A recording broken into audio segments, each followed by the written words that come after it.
व्यवस्था विवरण अध्याय 8 4 से लेकर 10 तक 5వ వచనం ధ్యానం కొరకు చదువుకుందాం. చదువుబడిన భాగం ద్వితీయోపదేశకాండం 8వ అధ్యాయం 5వ వచనం.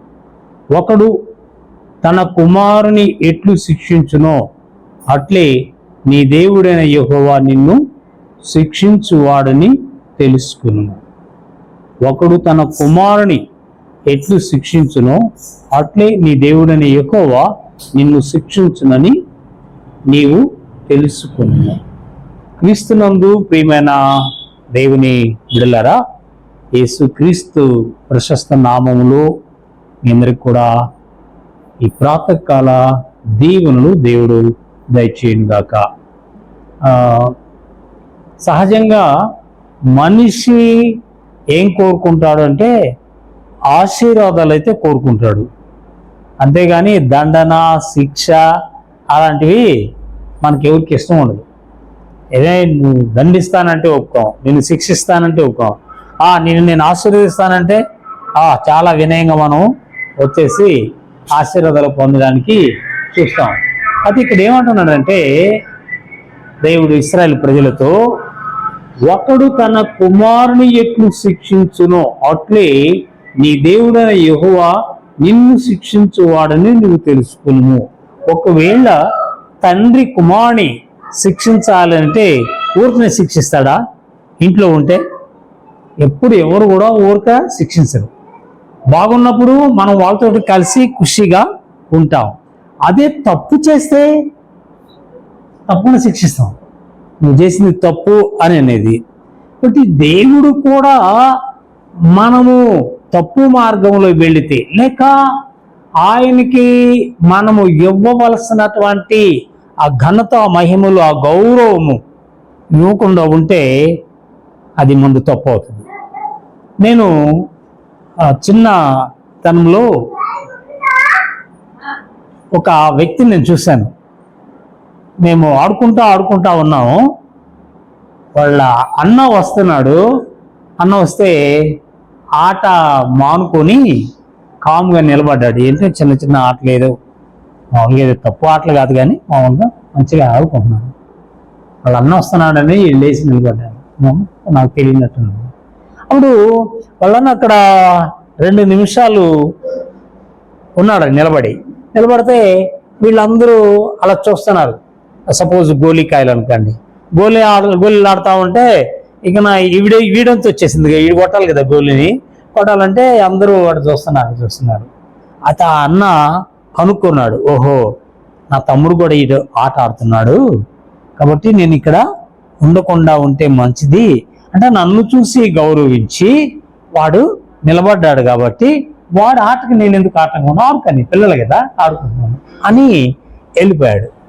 అంటే ఇలాంటి గౌరవము ఒక్కరినొక్కరు గౌరవించుకోవడం అనేది ఆటపాటలు అయితే సరనుకోవచ్చు. అలాగే దేవుని యొక్క విషయంలో మనం ఆలోచిస్తే దేవుడు మనం సృష్టించిన వాడు, సృష్టికర్త. మనకి కొన్ని నియమాలను ఉంచాడు.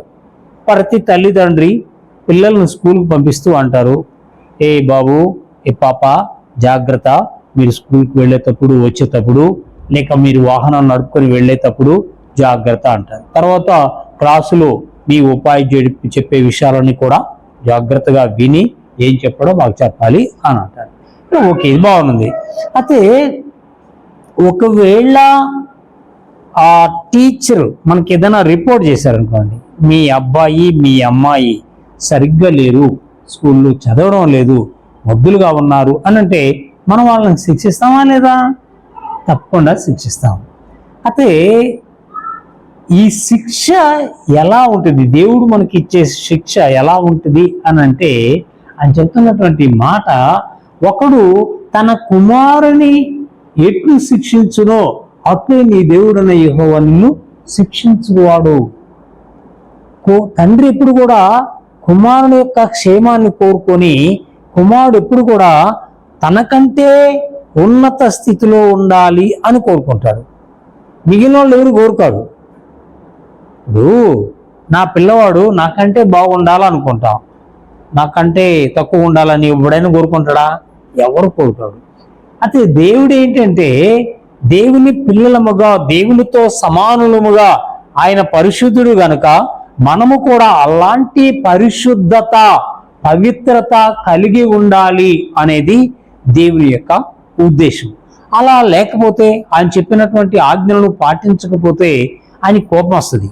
అయినప్పటికీ కూడా ఆ కోపం ఎలాగా అనంటే, నేను ఒకవేళ నువ్వు తప్పు చేస్తే ఎలా శిక్షిస్తానంటే తండ్రి కొడుకుల యొక్క బంధం.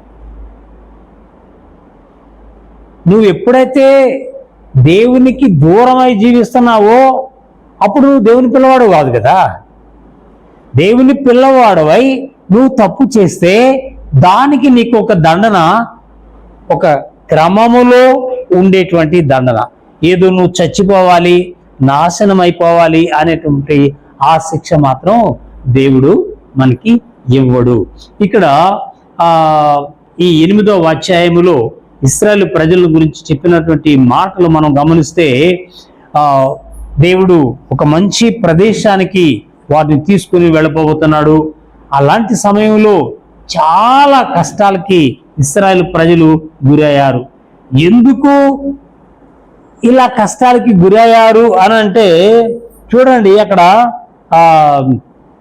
2వ వచనంలో మనం ఏమనుకుంటామంటే, మనకి ఏదైనా కష్టాలు వస్తే దేవుడు నాకెందుకు పెట్టాడు ఈ శ్రమ, ఇదే మనందరికి వచ్చేటువంటి ఆలోచన. నా కుటుంబంలో ఎందుకు ఇలాంటి బాధ పెట్టాడు, నేనే ఎందుకు ఇలా అనుభవించాలి అనేది మనం అనుకుంటాం. ఓకే, కొన్నిసార్లు మనలను సరిచేయడానికి, మంచి మార్గంలో పెట్టడానికి శ్రమలు వస్తాయి. మంచి మార్గంలో నువ్వు మంచి మార్గంలో ఉన్నా కూడా శ్రమలు వచ్చాయి అని అంటే, సాతానుతో పోటీ పడి సాతానును మనం జయించి లోకానికి మనల్ని మనం సాక్షులుగా ఉంచుకోవడానికి దేవుడు మనల్ని ఏర్పాటు చేయొచ్చు. కొందరికి కొన్ని పనులు అప్పగిస్తాడు కదా, కొందరికేమో సులభమైనటువంటి పనులు అప్పగిస్తాడు, కొందరికేమో కొంచెం కష్టమైనటువంటి పనులు అప్పగిస్తాడు.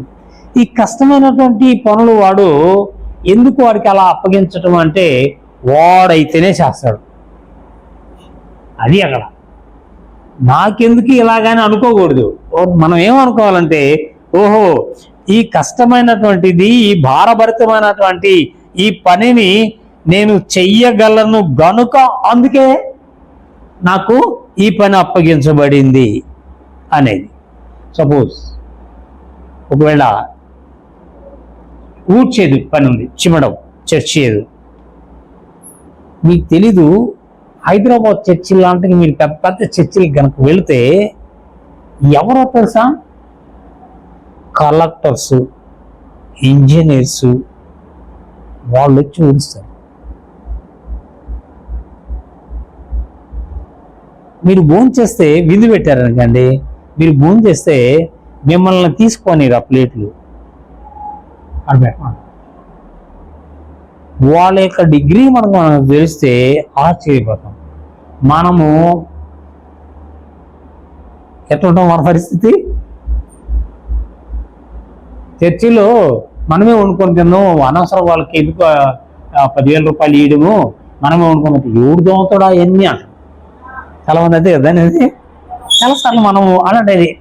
మనం ఇక్కడ డిగ్నిటీ మెయింటైన్ చేస్తాం. దేవుని సన్నిధిలో మనం డిగ్నిటీ ఏముందండి కదా.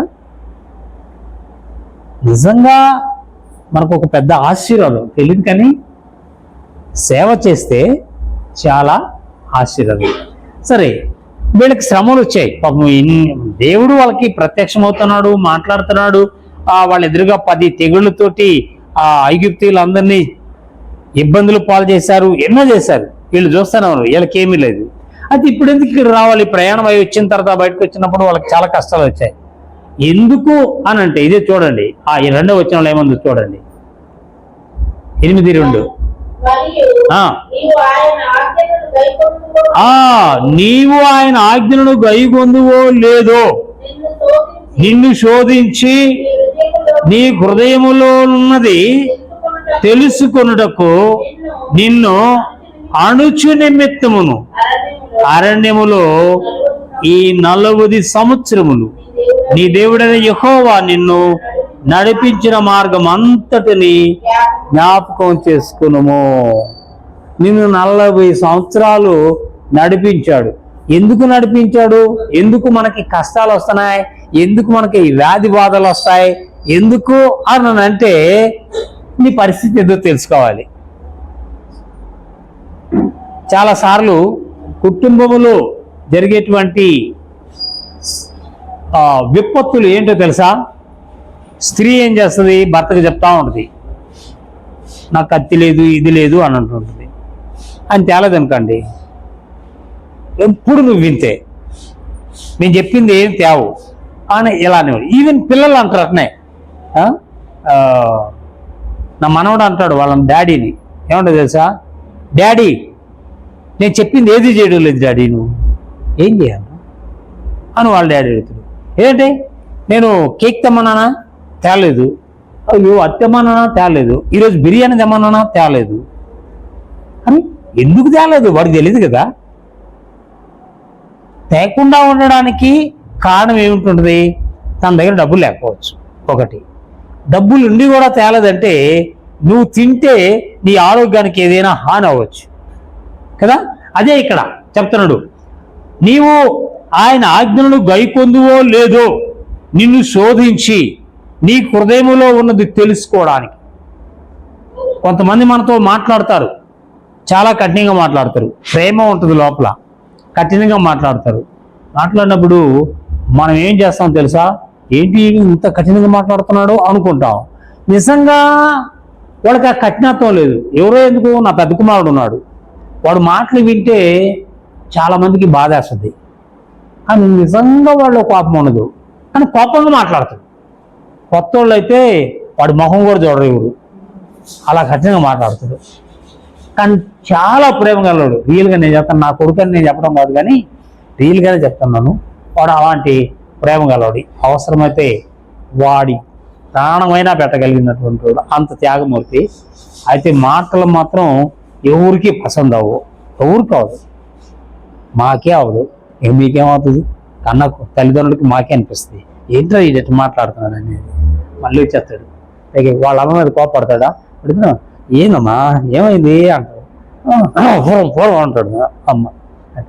కాదమ్మా ఏమైంది, ఏమేమన్నాను అంటాడు.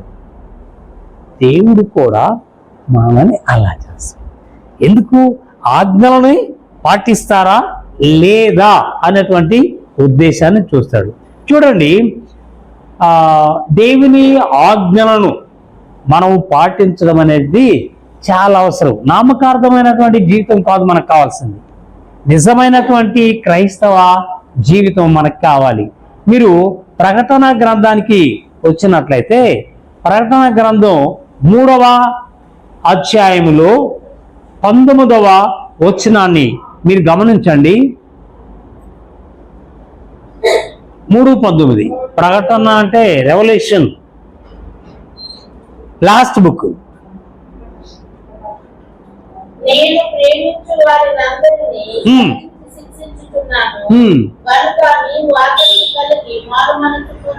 రైట్. నేను ఎవరినైతే ప్రేమిస్తానో వారిని ఏం చేస్తాడు? ఒకవేళ మనల్ని గద్దిస్తే మనం ఒప్పుకుంటామా? నీ ప్రేమ వద్దు, వాడు వద్దు, నువ్వేంది అంతమందిలో నన్ను అవమానపరిచావు, వాళ్ళందరూ ఎదురుగా నేను ఎంత సిగ్గుతో తలకాయ ఉంచుకోవాల్సి వచ్చింది అని మనం అంటాం కదా. కానీ నిన్ను గద్దించారు అని అంటే నీ మీద ప్రేమ ఉందనేది మర్చిపోవద్దు. ఎవరైనా సరే, కొంతమంది ఏం చేస్తారంటే ఒక వ్యక్తి చెడిపోవడం చూసి సంతోషిస్తూ ఉంటారు. వాడు అత్తయ్య పోవాలి, వాళ్ళ అత్తయ్య పోవాలి అని. అదే ప్రేమించే వాళ్ళు అయితే ఏం చేస్తారంటే, అరే బాబు నువ్వు ఆ పని చేయకరా, చాలా తప్పుడది, వచ్చేసి వాడు ఎన్నైనా కానీ మనల్ని ఎన్నైనా ఉన్నాయి, కానీ మన ధర్మము నువ్వు బాగుండాలి. ఇక్కడ లవోదికీయ సంఘముతో చెబుతున్నటువంటి మాట ఏంటంటే, నేను ప్రేమించు వారిని అందరినీ గద్దించి శిక్షిస్తాను. కాబట్టి ఇక్కడే మనం తెలుసుకోవాల్సింది, దేవుడు మనల్ని ప్రేమిస్తున్నాడని. ఏదైనా ఒక బలహీనత మనలో ఉంటే దాని కొరకు దేవుడు గద్దించి, లేక దాని నుండి మరలా మనల్ని తప్పించడానికి చిన్న కష్టాన్ని పెట్టి తన వైపు మళ్ళించాడు. ఎక్కడికో ఎందుకు? బాగుంటే అసలు దేవుని మనం ప్రార్థన చేయం. కానీ మనం ఏమంటామంటే, నేనే గనక ఆరోగ్యంగా ఉంటే దేవుని పని చూడు, అసలు అన్నీ నేనే చేస్తాను అంటాడు. ఇది బాగులేనప్పుడనే, మంచంలో ఉండేటప్పుడు అనే మాట. వయసులో అదే అప్పుడు నేను అది గ్రహించలేకపోయి, ఇప్పుడైతేనా నాకు కనుక దేవుడు ఆరోగ్యం ఇస్తేనా బాబురే అన్నీ ఎరగొట్టి పగలగొట్టి అన్నీ చేస్తాను అన్నాడు లేదా? ఒకవేళ మనలను మంచి మార్గములో పెట్టడానికి కొన్ని హెచ్చరికలు, కొన్ని శిక్షణ, లేకపోతే కొన్ని విధాలైనటువంటి బాధలు దేవుడు మనకు పంపించవచ్చు. పంపితే మనం ఏం చేయాలంటే, దేవుని నిందించడం కాదు మనం చేయాల్సింది, మనలను మనము సరి చేసుకోవాలి. మనలో ఎక్కడా ఏ విధమైనటువంటి లోపం ఉందో దాన్ని ఒకసారి పరీక్ష చేసుకోవాలి, అన్నీ ప్రతిదీ కూడా. అందుకే దావీదు రాజు అంటాడు, ప్రభువా నా బాల్య పాపములను నువ్వు జ్ఞాపకం చేసుకోవాలి. నా బాల్యంలో నేను చాలా నీకు వ్యతిరేకంగా చేస్తుంటున్నాను, అవి పెట్టుకోగలరు, అటు నుండి కాపాడు. ఇప్పుడు నేనున్న స్థాయిని చూడు, నువ్వంటే నాకున్నటువంటి ఆ గొప్ప నమ్మకం. కాబట్టి ఒకసారి మనకి ఏదైనా కష్టాలు బాధలు కలిగితే, శ్రమలలో మనం వెళతా ఉంటే దేవునితో మనం ఇలాగే ప్రార్థన చేయాలి. ఈ లవోదికీయ సంఘం యొక్క పరిస్థితి ఎలాంటిది అంటే, ఎలా ఉంది ఇది? నిలువెచ్చని బ్రతుకు. అటు చల్లగా లేదు, ఇటు వెచ్చగా లేదు, నిలువెచ్చగా ఉన్నది. ఇది చాలా కష్టం. నిలువెచ్చని బ్రతుకు ఎలాగుంటుందంటే, ఆధ్యాత్మికంగా మనము ఎదగలేము. భక్తి అందరికీ ఎదురుగా భక్తి చూపిస్తుంటాం, కానీ నిజమైనటువంటి భక్తి మన దగ్గర ఉంది. ఇదంతా కూడా శాస్త్రుల పరిశీల యొక్క భక్తి. వారు మనుషులకు కనబడడానికి చూపించేటువంటి భక్తి. మనుషులకు కాదు, మనం దేవునికి కనపడాలి. దేవుడు తన కను దృష్టితో మనల్ని చూస్తాడు. ఆయన కను దృష్టికి మరుగైంది ఏదీ కూడా లేదు. ఆయన కను దృష్టికి మరుగైంది ఏది కూడా లేదు. ప్రియమైనటువంటి దేవుని బిడలరా, మీలో ఎవరైనా సరే ఏ విధమైనటువంటి కష్టాలకు, బాధలకు, శారీరక రుగ్మతలకు గురై ఉన్నప్పటికీ వారు చింతపడవలసిన అవసరత లేదు.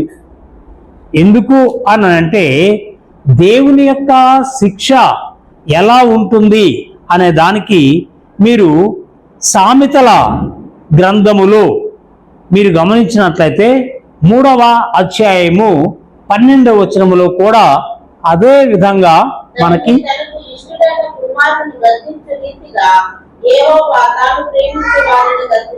రైట్, యెహోవా తనను ప్రేమించే వారిని గద్దిస్తాడు. ఎలా గద్దిస్తాడు అనంటే, తండ్రికి ఇష్టమైనటువంటి కుమారుని గద్దించే రీతిగా. తండ్రికి ఇష్టమైన కుమారుని తండ్రి గద్దిస్తూ ఉంటాడు, మంచి మార్గంలో నడుచుకోవాలని. ఏ పిల్లవాడైతే తన తండ్రి యొక్క మాటలను వింటాడో వాడి భవిష్యత్తు చాలా బాగుంటుంది. అంటే దేవుని యొక్క ఆజ్ఞలను మనం పాటిస్తూ ఉన్నట్లయితే మన భవిష్యత్తు దేవుని చేతుల్లో ఉంటుంది. ఎప్పుడు ఎలా మనము నడుచుకోవాలో, ఎలా మన జీవితాన్ని గడపాలో అది దేవుడు మనకు తెలియచేస్తూ ఉంటాడు. ఆయన తన చేయి బట్టి నడిపిస్తాడు. ఎందుకంటే తండ్రి తన కుమారుని నడిపిస్తూ ఉంటాడు చేయి పట్టుకొని. అవునా? ఒకవేళ ఆయన నడుస్తూ పోతున్నప్పుడు అక్కడ ఏదన్నా చిన్న కాలువ వచ్చింది అనుకోండి, కాలువ వస్తే కాలువలో దించుతాడు పిల్లల్ని? దించడు. వెంటనే ఆ కాలువకి అటు ఇటు తన పాదాలు పెట్టి తన కొడుకుని ఎత్తి అవతల పెడతాడు. అవునా? అదే ప్రియమైన దేవుని బిడ్డలారా, దేవుడు కూడా మనకు వచ్చేటువంటి విపత్తుల నుండి ఆయన తీసక్తి పట్టేస్తాడు. అంతే కదా?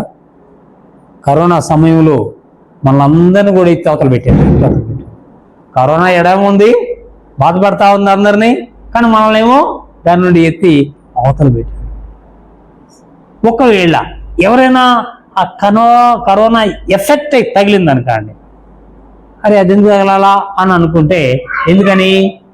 మనం మంచి మార్గంలో రావడానికి ఒక హెచ్చరిక, ప్రార్థనలోకి బలపడడానికి. అదే కదా అంటుంది, తండ్రి తనకిష్టుడైన కుమారుని, నేను ఆయనకి ఇష్టమైన కుమారుని అనుకున్నాను, కానీ నా మార్గం సరిగ్గా లేదు, ఆయనకేమో నేను సరిగ్గా లేదు. అందుకని ఒకవేళ ఏదో ఒక వ్యాధి బాధ పెట్టాడు, ఈ బాధల్లో మనం ఏం చేస్తాం? తిరిగి మళ్ళా దేవుని దగ్గరికి వస్తాం. ఎందుకు అది పెట్టాడు అని అంటే, మనం ఆయన వైపు రావడానికి పెట్టాడు, అంతేగాని మనం దాంట్లో చచ్చిపోవడానికి కదా. అట్లా ఆ బాధల్లో ఉండి దానిలోనే మనం చచ్చిపోవాలనేది మాత్రం దేవుడు సంకల్పం కాదు. ఆయన కేవలము మనలను తన వైపు మళ్ళించుకోవడానికి మాత్రమే చేసేటువంటి పని. ప్రతి ఒక్కరము కూడా దేవుని యొక్క శిక్షను వ్యతిరేకించేటువంటి వాళ్ళు ఎవరున్నా సరే ఈ విషయాన్ని గుర్తెరగాలి. ఏది? లవోదికీయ సంఘాన్ని మనం ఒకసారి జ్ఞాపకం చేసుకుందాం. ఎందుకంటే అక్కడ చెప్పిన మాటలను చూడండి. నువ్వు నిలువెచ్చగానైనను చల్లగానైనను ఉండక, నువ్వు వెచ్చగానైనను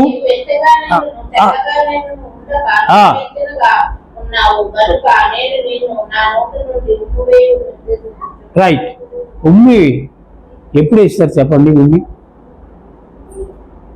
ఉమ్మి ఎక్కడ వేస్తాం? ఎందుకు వేస్తాం? తిమోతి, ఎప్పుడు వేస్తాం తిమోతి? మంచి ప్రీతిపాత్రమైనదైతే దాని మీద వేస్తాం ఉమ్మి. వేస్తామా? ఎప్పుడు చేసా బాబురే?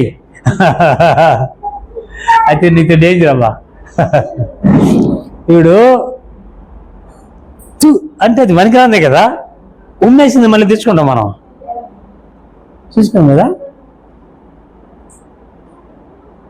ఇక్కడ ఏమంటున్నారు? ఉమ్మివే ఉద్దేశించున్నా కాబట్టి నువ్వు ఆ స్థాయికి వెళ్ళొద్దు. నీ బ్రతుకు మార్చుకో, నేను ఇచ్చిన ఆజ్ఞలను పాటించు, ఆజ్ఞ ప్రకారంగా నడుచుకో. కొన్నిసార్లు నేను ఏదైనా నీకు శిక్ష ఇస్తే ఆ శిక్ష దేనికో తెలుసా? నువ్వు మార్గంలో నడవడానికి. నేను ఇచ్చిన ఆజ్ఞను నువ్వు తిరస్కరిస్తావా, లేకపోతే ఆ శిక్షకి తల ఉంచుతావా? ప్రభువా, నీ చిత్తం, నువ్వు ఏది చేసినా నేను తల ఉంచుతాను. వివాహం అయినప్పుడు స్త్రీ పురుషుని దగ్గర, అంటే భారతదేశ సాంప్రదాయం ప్రకారంగా చెప్తున్నాను, మంగళసూత్రం కట్టించుకోవడానికి ఆ స్త్రీ ఏం చేస్తుంది? తల అలా ఉంచుద్ది. అంటే అదేమో ఆమెకు ఒక రక్షణ బంధంగా వేస్తున్నారు. నేను నీ దగ్గర ఇలా తల ఉంచాను కాబట్టి నా జీవితం అంతా కూడా నువ్వు చెప్పిన ప్రకారంగా నడుచుకుంటాను అనేది ఆమె ఉద్దేశమే ఉండాలి. వీడేంటి కట్టడంలో, నేను నిన్ను ఎంతో ప్రేమతో చూసుకుంటా, ఈ యొక్క ఆ తాళి అనే ఈ బంధం చేత నిన్ను బంధిస్తున్న, ఆ ప్రేమను వ్యక్తం చేస్తున్న ఈ తాళిలో ఏముందో తెలుసా? బంగారు నాణ్యం ఉంది. ఈ బంగారుకి ఎంత విలువ ఉంటుందో అంతకంటే నీకు ఎక్కువ విలువ నేను ఇస్తానంటాడు. ఎంతమంది ఇస్తున్నారు అట్లా?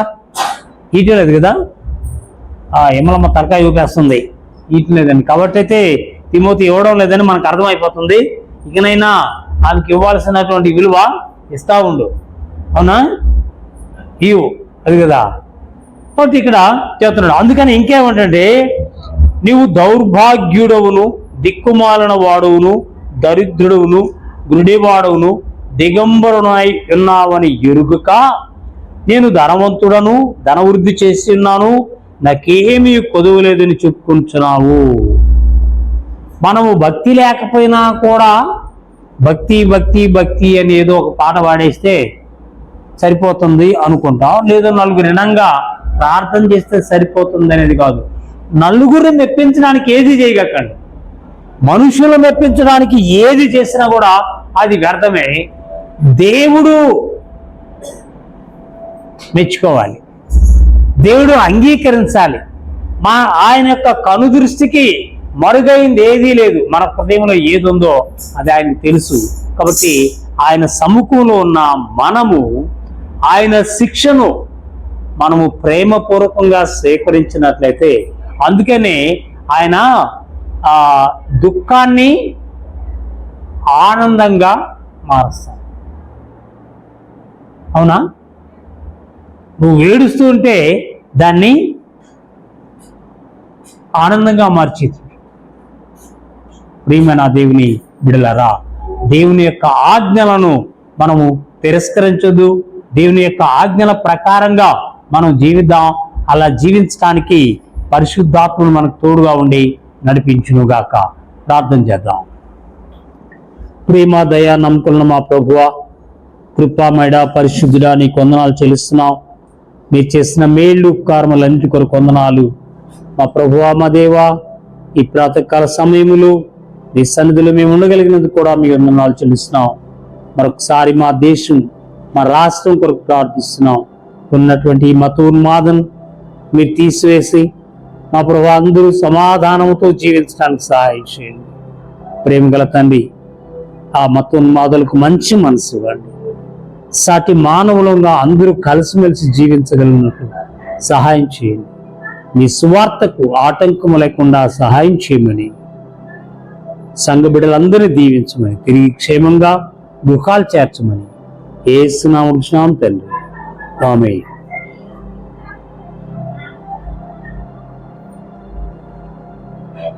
ఓకే,